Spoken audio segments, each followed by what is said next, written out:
Is this the same Brooklyn that commented? Yes. Okay, do virtual on the arrest records. So I am actually in the Charleston market. Okay. Who's CJ? I was talking to CJ from Charleston. He's right next to me, actually. What? He's working on his girlfriend. Okay, makes sense now. So awesome. He's working on finding out another kind of list that we might be able to use, but it's still in the works. Okay. So I had a question about, we've been cold calling since like 2:30. So I was asking him, he wasn't sure. Should we say hello? Is this the name? Because I feel is she freeze? More likely to ask more questions rather than being like, hey, is this the owner of blah, blah, blah? Because I feel like when you ask them that, they're going to think it's like a bill collector or something and just hang up. Because I've ran into that issue a lot. But that does invoke curiosity too. True. So yeah, you say, hey, is this John? Because this is John. Yeah, because I was saying like, yeah. Because I was saying like, if you say, hey, is this blah, blah, blah? And if it's not, you'd be like, well, is this the owner of... I want you to test both out and just see which one you like. Okay. And a lot of time, it comes your confidence level. Like, okay. What gives you confidence? What gives you most confidence, and then what gives you the result? So, like everybody kind of fires theirs. If I told you the original cold calling script I went off, you would just hang up like immediately because it was so bad. And the way Zach got it went from where I went, and it just really comes down to get the information as fast as possible so you don't waste time. And honestly, it's like, if you don't like believe in what you're saying, and you're already saying, listen, I think we're going to have a problem overcoming this, then tweak it. But look at it and see if it works. Sometimes when the person tells you originally the right way to do it, some people want to test it and do it their own way. It's just in their DNA. And then they go back to the original one because they had so many problems with the way they do it. So do the one you like. Yeah. Be fine. Okay. Trial and error. Yeah.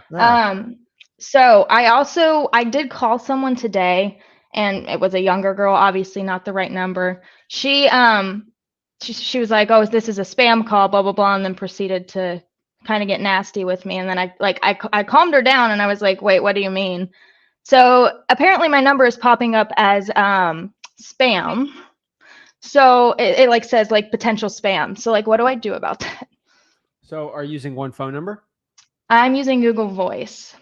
So yeah, if you hammer that like crazy, you either got to do multiple Google Voice accounts, which I'm not going to tell you what to do, but you can do multiple emails and just do it, or use like a service for dialing.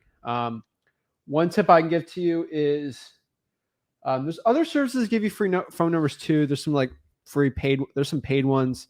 Even get a Mojo if you have to, or like a Zach dialer. But I would just get multiple Google Voice. How many calls are you doing?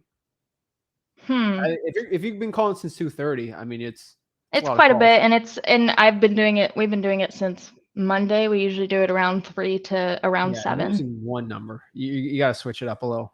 Okay. And then I did call someone today.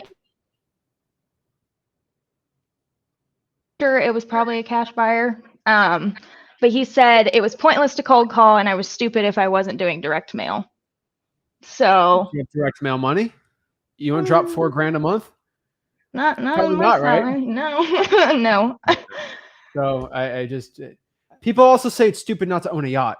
I don't listen to those people right now. Okay. Yeah. Listen, you in this business, you have to put on like your filters and only listen from people that you want to strive like to be in their shoes business wise. So you're going to get a ton of people tell you like what doesn't work. It's not this. Listen, direct mail works. It's a bigger, longer play. And that's why we don't recommend it in the beginning, because it's like you've got to wait 3 months to get the results. And usually postage minimum is expensive. Yeah, but I will here to tell you, it works very well. I make 6 figures off direct mail every month. Okay.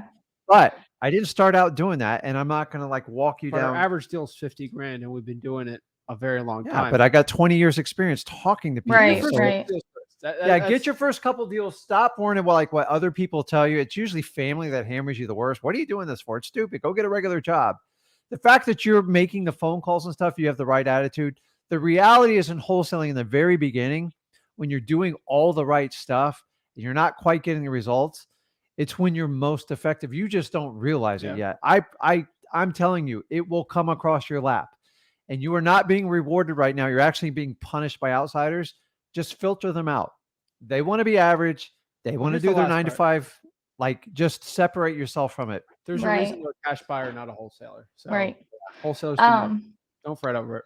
And then I did see a couple things. I have a couple more questions. I'm sorry. But PropStream sometimes will pull up a property and it'll say like Charleston County Housing. Is that like Section 8 housing, and is that like unsellable by the owner? Is it the owner? That's Charleston County Housing? All it says is literally like Charleston County Housing. It doesn't have, most likely. I would have to look it up and see. But Section 8 housing can be owned by a private company too. Okay. So if it's like the HUD, Housing Urban Development, that owns it, then no. Or banks, like that. It most likely is. Okay.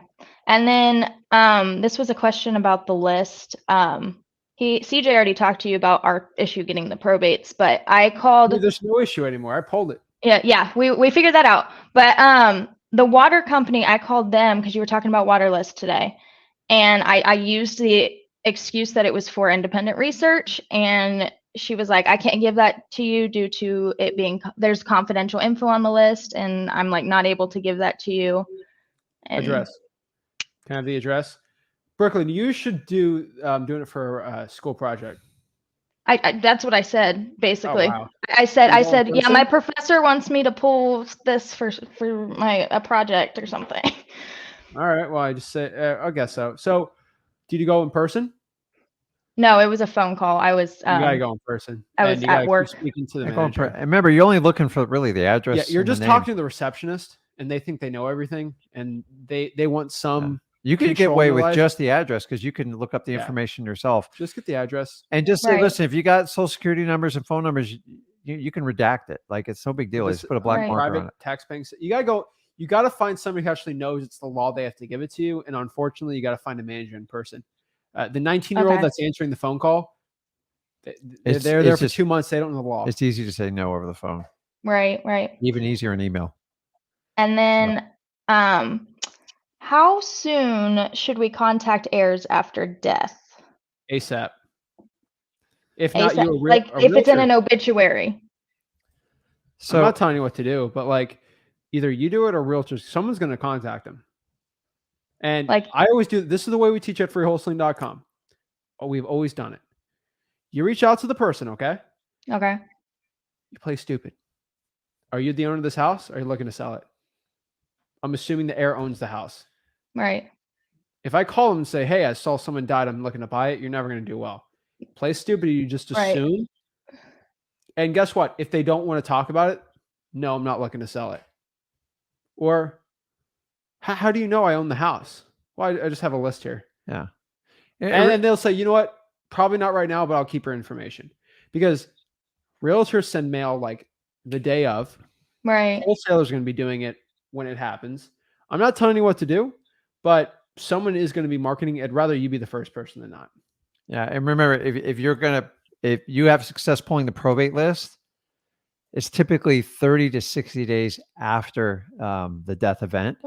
So you don't want to wait too long on those. The obituaries, you're going to have to make a call. Like, I get it, the first one there, but it's a little much. Like, you think about if somebody passed away in your family. Right. I don't personally like do that, but I don't knock people that do it. Just make sure like you're super nice to people and understanding, like because a lot of those things are posted usually within 7 to 10 days after death. Right. In, like, a newspaper event. We're not telling you what to do, but it's better to be quicker than slower on something.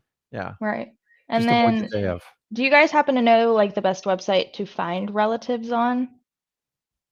TruePeopleSearch.com and White Pages is probably the best one outside of like paying for a list. Yeah. We've been using True People Search, but I mean, obviously it's not going to be 100% accurate. So yeah. I mean, if you can get the probate records and like get them the day they come out, it's pretty strong. The obituary, you're going to have to like test it, and like you're gonna have to figure out when they're printing it, when the person died. Just like some obituaries I've seen are months behind. Some are like the next day. I don't know how they get the information.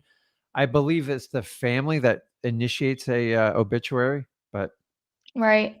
And then it's better to pull the probates on the website you showed us rather than like the classifieds where you see the people that's straight from the court. That's the best one. No. Okay. No wholesale in your market's doing that usually. Yeah, we've seen quite a few "We buy houses for cash" signs around the area, so we're trying to beat some people to it. Charleston's big. It is. It's old, it's cool, but like, yeah. Okay, well, I think that's all the questions I have for you guys. Thank you. All right, tell CJ I said hi. Zach said hi. He said, "What's up?" All right.